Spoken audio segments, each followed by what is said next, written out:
Assalamualaikum warahmatullahi wabarakatuh. Silsilah Kerajaan Banten, banyak versi tentang silsilah Banten, dan salah satunya silsilah dari akun Facebook Putri Segara Kidul yang tergabung dalam grup Kesultanan Banten. Ada beberapa raja terkenal di Kerajaan Banten. Berikut ini beberapa daftar raja yang pernah memerintah. Ke-1. Sultan Hasanuddin. Sultan Hasanuddin merupakan raja pertama Kerajaan Banten dan anak dari Sunan Gunung Jati. Saat Kerajaan Demak terjadi perebutan kekuasaan, wilayah Cirebon dan Banten berusaha melepaskan diri. Hingga akhirnya, Kerajaan Banten menjadi kerajaan yang berdaulat.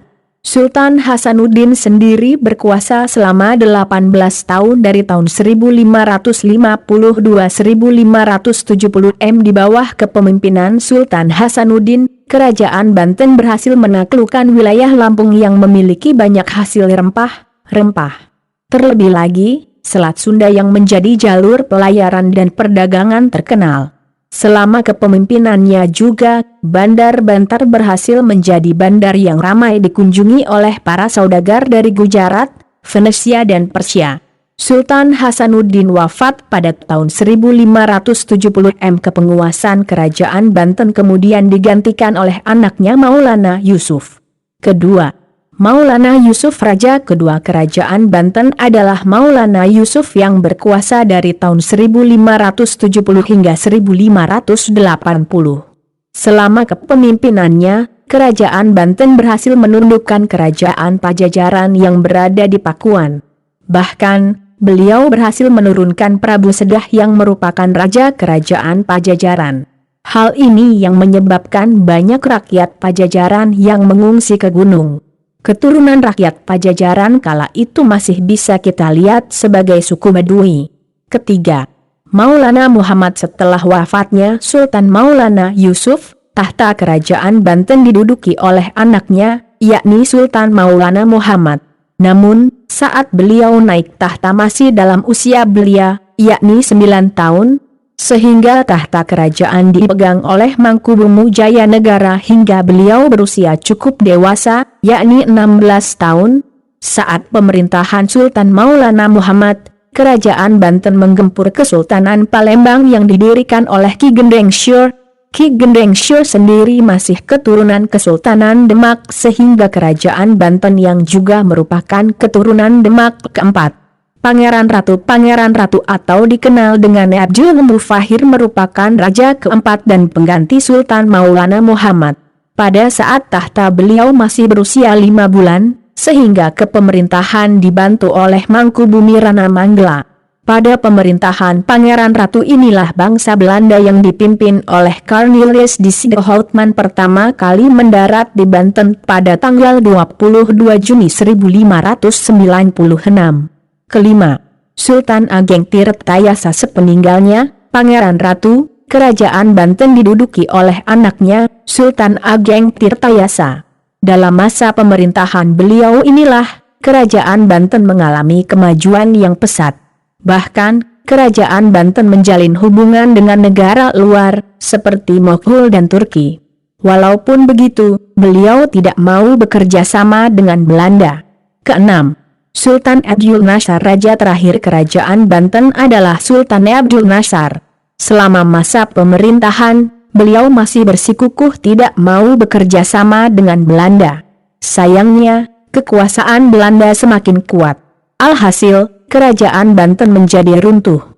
Masa keruntuhan Kerajaan Banten. Masa kemunduran Kerajaan Banten terjadi saat pemerintahan Sultan Ageng yang mengalami perselisihan dengan anaknya, Sultan Haji atas perebutan kekuasaan. Hal ini yang mulai dimanfaatkan oleh VOC. VOC lebih memihak pada Sultan Haji, sehingga Sultan Ageng harus pergi ke arah pedalaman Sunda bersama kedua anaknya, Pangeran Purbaya dan Syekh Yusuf. Tetapi, pada tahun 1963, Sultan Ageng berhasil ditangkap dan dipenjara di Batavia. Dilanjutkan dengan Syekh Yusuf pada 14 Desember dan Pangeran Purbaya yang menyerahkan diri. Atas kemenangannya, Sultan Haji menghadiahkan wilayah Lampung kepada VOC. Setelah wafatnya Sultan Haji, Banten sepenuhnya dikuasai oleh Hindia Belanda. Sehingga pengangkatan Sultan harus mendapat persetujuan Gubernur Jenderal Hindia Belanda. Dan dari kisah lain tentang mengapa Sultan Haji merebut kekuasaan ayahnya, dan beliau yang disebut Syekh Mansur Cikaduwen, begini ceritanya. Hancurnya kerajaan Banten ditumpangi oleh jin, jadi bukan Sultan Haji asli, karena pada saat itu Sultan Haji asli sedang pergi ke Baghdad untuk mendirikan negara Banten di Baghdad. Jadi menyerupai Sultan Haji itu bangsa jin, dan pihak keluarga Kesultanan bekerja sama dengan Inggris semasa Sultan Haji ada di Arab. Mana keluarga Sultan membeli meriam dengan rempah-rempah hasil di Banten. Akhirnya Inggris tergoda dengan rempah-rempah di Banten menggiurkan sehingga Inggris menjajah Banten dan menghangus ratakan kerajaan Banten dengan meriamnya. Akhirnya Sultan Abu Far Muhammad Yahya dipilih sebagai pengganti Sultan Haji.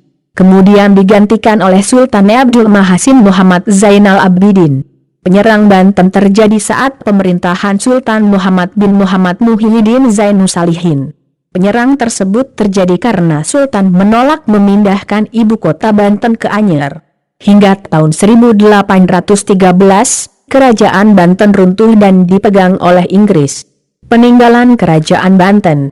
Selama masa kepemimpinan lebih dari 3 abad, kerajaan Banten memiliki beberapa bukti peninggalan yang menjadi kunci sejarah kejayaannya terdahulu, seperti berikut ini. 1. Masjid Agung Banten. Masjid ini terletak di Desa Banten Lama, Kecamatan Kaseman. Keunikan yang dimilikinya adalah bentuk menara yang mirip seperti mercusuar. Bagian atap masjid mirip pagoda.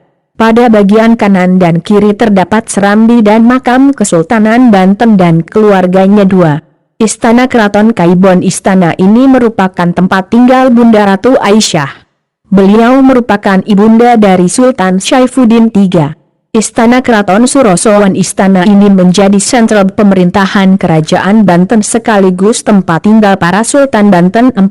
Benteng Speulwijak. Benteng ini merupakan bukti penjagaan kerajaan Banten atas serangan laut sekaligus digunakan untuk memantau aktivitas pelayaran. 5.